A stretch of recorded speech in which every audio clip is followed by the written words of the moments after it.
When going to the restaurant is not possible, but you're craving the Indian food from the restaurant down the street more than anything in the world, I've got a butter chicken recipe for you that will make you want to lick the bowl clean.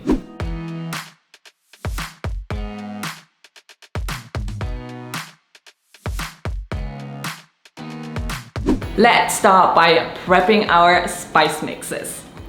For the marinade, you will need 1 tablespoon of garam masala, half a teaspoon turmeric, half a teaspoon cumin, and half a teaspoon chili powder. And for your sauce, you will need 1 teaspoon garam masala, half a teaspoon coriander, and half a teaspoon chili powder. Now set that aside and get a large bowl to prepare the rest of the marinade. For the marinade, you will need half a cup of yogurt. I love using the Icelandic skyr yogurt, the very thick one, but any unsweetened, unflavored yogurt will do. Then add the juice of half a lime, your marinade spice mix, the one that has turmeric and cumin, 1 tablespoon crushed garlic, and 1 tablespoon grated fresh ginger.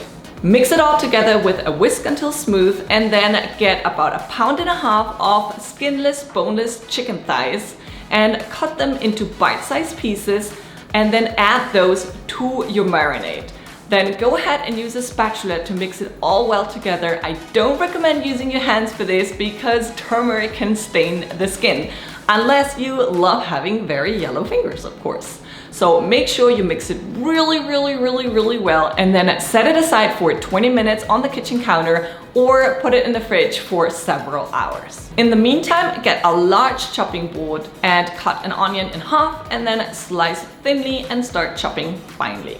At this point, you can also get started with your side dishes, cook some rice, roast some veggies, whatever you want to serve your butter chicken with.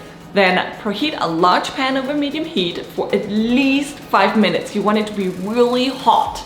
Then add a drizzle of oil and start searing your marinated chicken. Sear it in 3 to 4 batches, making sure not to crowd the pan, and sear it for maybe 2 minutes on one side and 2 minutes on the other. The chicken won't be cooked through, and that is fine. We're gonna cook it later on a little more.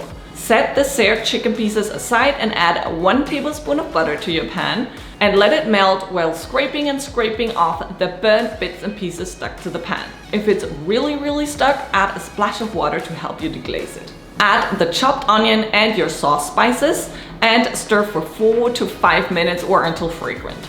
Then remove the pan from the heat and transfer the stir-fried onions to a blender. Add 1 cup of tomato passata and half a cup of sour cream, as well as 1 teaspoon sugar and 1 teaspoon salt, and then blend the sauce until smooth. Return the blended sauce into the pan as well as the chicken.